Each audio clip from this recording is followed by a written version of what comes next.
God's love. They were not quiet. They were not backstabbing anymore. And John wrote the most beautiful gospel. And he said, this is whom Jesus loved. He experienced God's love for him. So he became bold. Because I think when we know that you are loved by God, or sometimes when you think you are loved by your friend and accepted, or for my case, loved by my wife, I become happy. But you think that some people don't like you, then you have some problems. Okay? So I think that the transformation comes not because they chose to follow Jesus, but because Jesus called them. And this is our transformation. It's not your choice, but God's grace. And God calls everyone. Because if you look at the Revelation, there are so many people, so many nations that come into God and hear the voice of God and follow Jesus. Where? To the cross. And then we see. And then, he just gave them authority to drive out demons.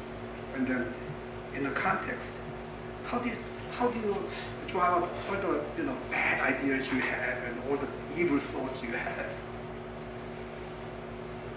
You preach the gospel to yourself, and then those evil things will go away. Because we believe substitution. That our body is a body, so we have to fill it with something. How do you feel something? You feel with the love of God. And then the demons cannot stay.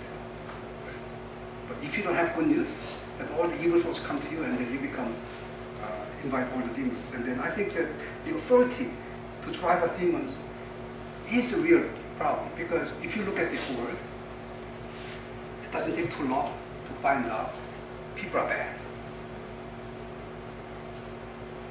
And then you don't understand why. Fundamental question is, we do not know the good news. When we know the good news, then we begin to drive out demons. And then your character changes. And that's the good news of Jesus, transformation. Okay? So what? So in theory, I think we know because everyone knows, if I ask you, we should pray, right? Then who said it's not good to pray? Raise your hand. Oh, everyone agrees. And I said, you should what? You should listen to Jesus. Then you said, I'm going to raise your hand. I listen to it. And then he said, you should obey Jesus. And of course we say that.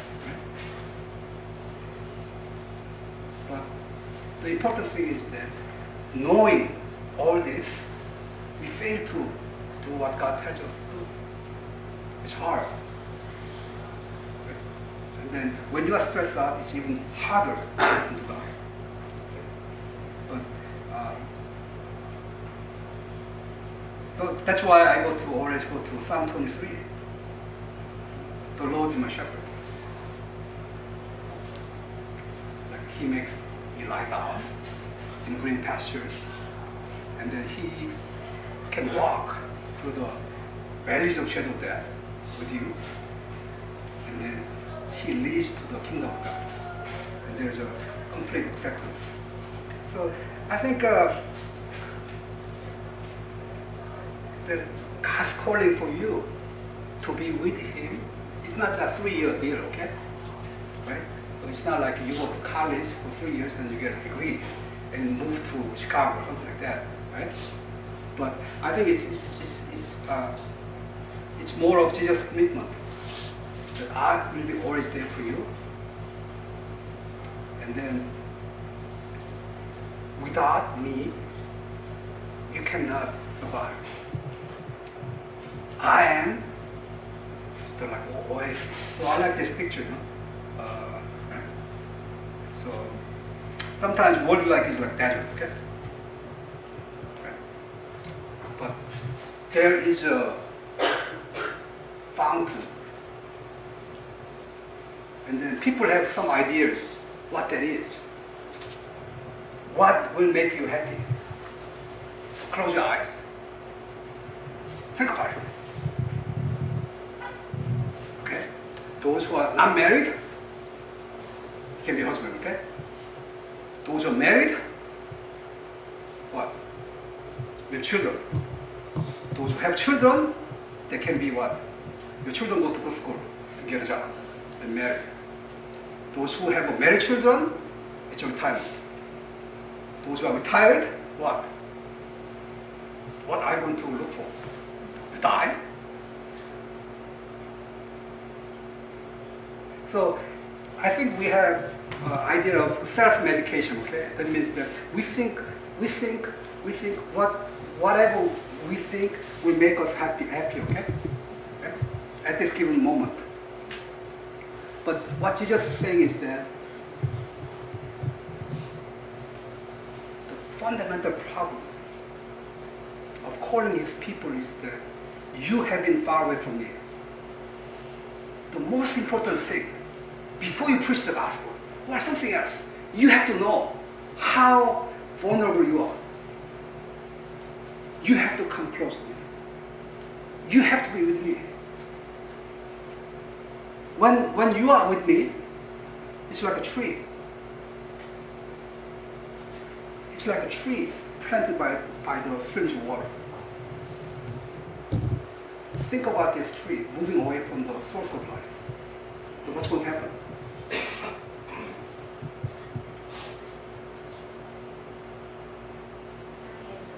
Okay, so it's wither away, okay? So the fundamental discipleship is, and Jesus said very clearly, you know, you wander away from me,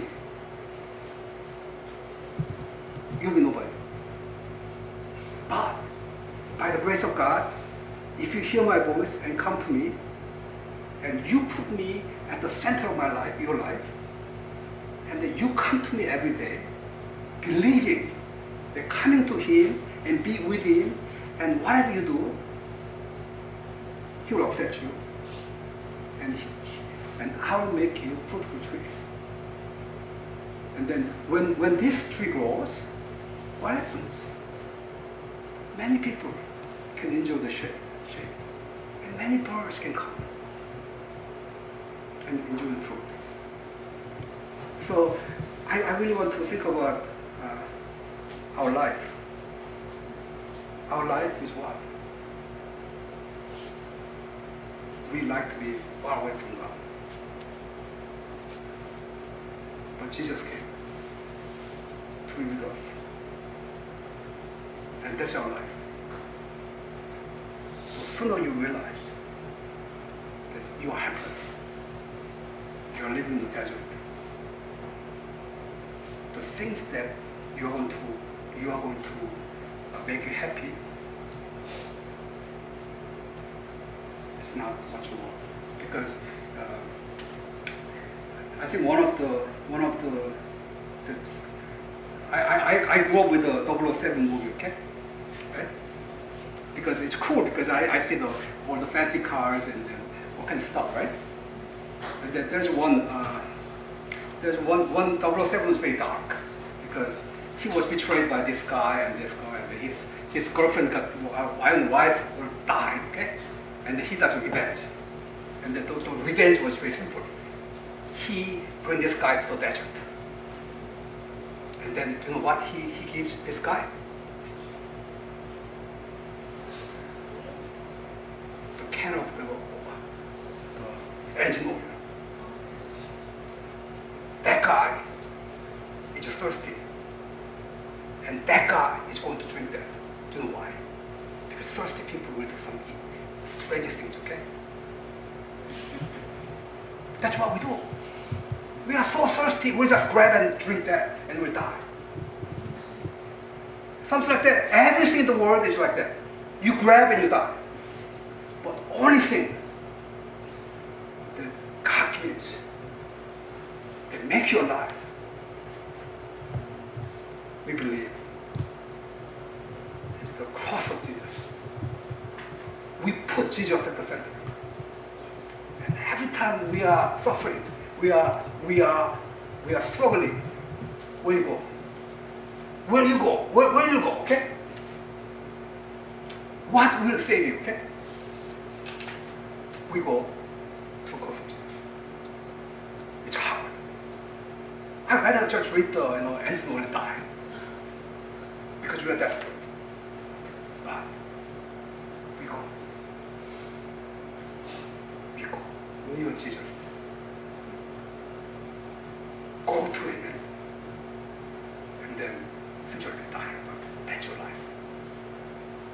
And I think I know it's I can say a very easy way, but it's hard. I practice every day. And it's 50-50 now, okay? Sometimes my emotion will take over.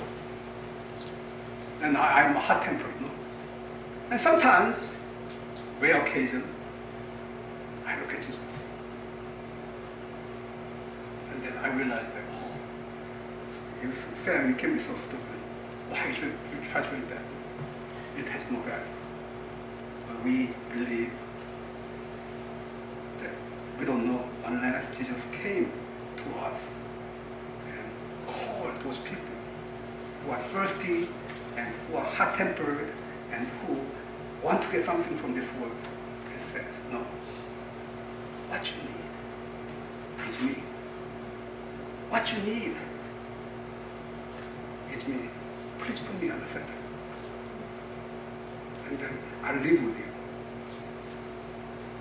And this commitment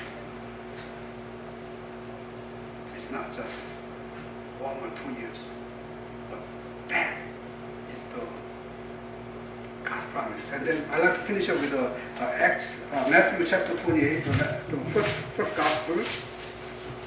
And then after Jesus died and rose from the dead, He gave us one command. And then verse 18 says this, like this. Then Jesus came to them and said, let's read from the 14, 28. Okay.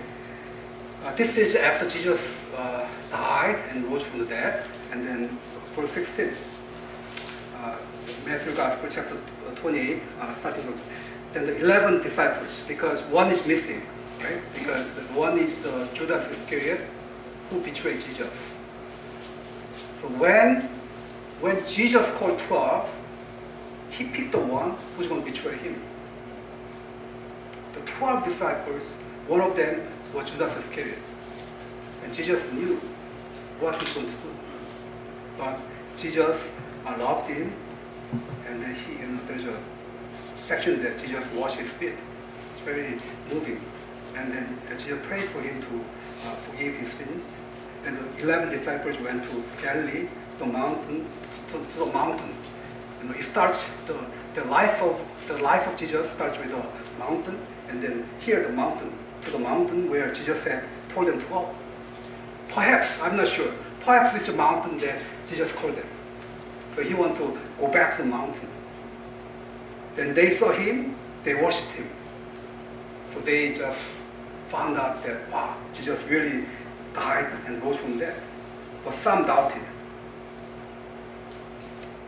So some means like more than one, okay? I don't know how many, but 3 or 4 people, some doubted. Even if they look at Jesus, they cannot believe Jesus. And these people, what Jesus said. Then Jesus came to them and said, all authority in heaven and on earth was given to me. Therefore, go and make disciples of all nations, baptize them in the name of the Father and of the Son and of the Holy Spirit, and teaching them to obey everything I have commanded you. And surely, what is surely?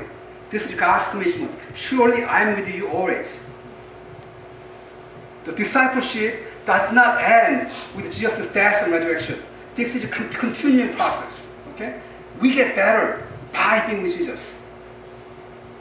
Because we learn that we are sick and Jesus is doctor. And we are always with Jesus. And because not we are Jesus. Sometimes I don't want to be with Jesus. But he said, surely I'm with you always. Always. To the very end of the age. And to the end of the age. And to the eternity.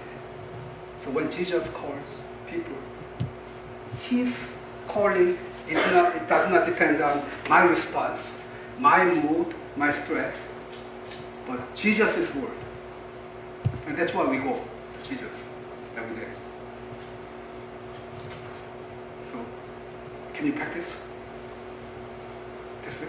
I know it'll be hard for you because when you're stressed out, the first thing you want to cut is what? First letter you want to cut is J. You think that by going someplace else will relieve your pain. No. It's almost drinking like engine oil in the desert. The first thing you do is you go to Jesus and look at him. And then how good you are, how righteous you are. You just crumble because why here to die for you? Because Jesus saying always, you need me. I made a commitment. I'm not going to run away. I'm there. I'm the spring of living water, welling of eternal life. But when you drink it, I'll give you nourishment. And I will make you strong. And I'll change you. And the process might be slow, but that's God's promise. And that's a discipleship. Right? We go to the cross. We go to Jesus. And then you go to Jesus, even if you met Jesus, we are still struggling with our doubts. And then we go. But we never say, Jesus said, go to the end of the world. But that doesn't mean that we move away from Jesus. Right? We follow Jesus. Where Jesus leads us. And then we put our center, our life. And then we don't go far away from Jesus.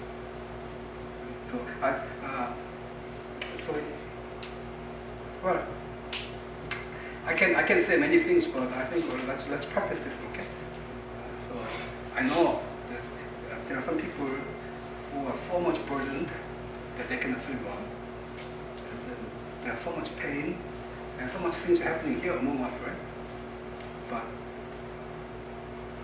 we thank God because when Jesus look at the world, there are so many things that needs to be done.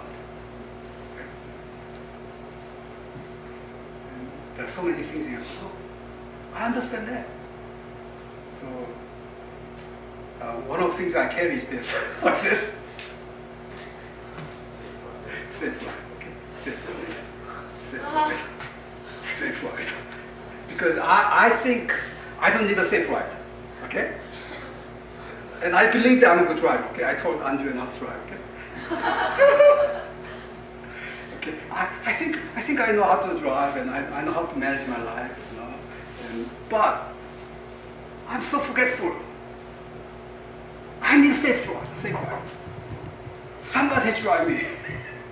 Right? Somebody drive me. If I do my own thing, the chance of me getting crashed is 100%. So, if you look at this school, I know because we are smart, and we have so many PhD candidates here, and they will do fine with their wife and you know, family life, and they'll do fine. But when I look at this world, what we need is a safe life. And then I need a reminder daily.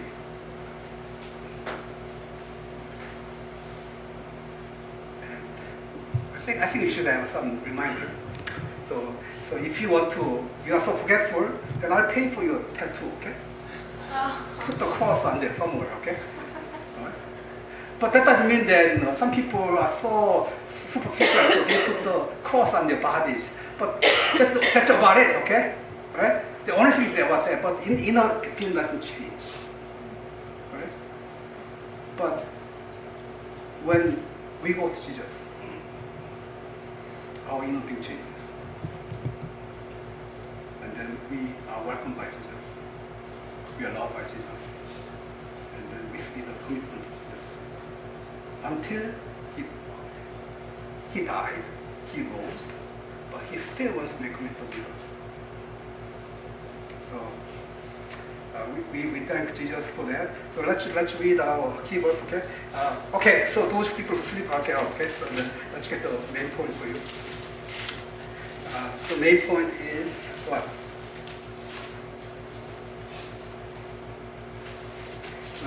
Mark chapter 3, 14 and 15. So let's read together. Okay? He appointed 12 designated prophets that they might be ready, that he might send them out to preach, and to have authority to drive out demons. Is that good news for you? So name one person who will be with you always, and who will change you, and who will drive out demons from your heart. And this person is Jesus. So let's pray.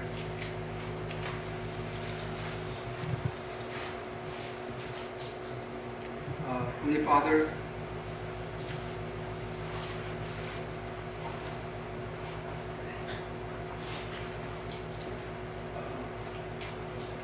we think that we see the problems and then we are overwhelmed by the stress and what we should do. But this time, Jesus look at the world and what they need, people around Jesus. Without Jesus, all we can do is look at each other, and there's not much brotherly love. But when we put Jesus at the center, we see that we can have unity.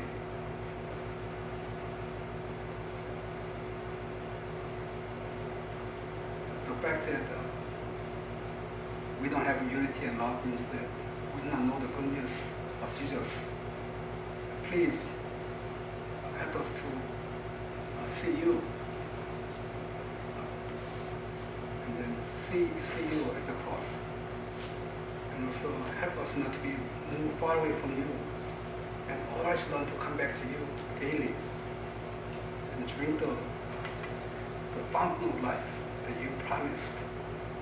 And thank you for your commitment to be with us to the ends of the earth, to the very end and beyond end. And then when you call 12 disciples, you desire to make us a nation of God's people who knows the good news and who can practice good news and make new people out of Jesus. Please help us to see you and also rejoice and hear the good news of Jesus. I pray in Jesus' name. Amen.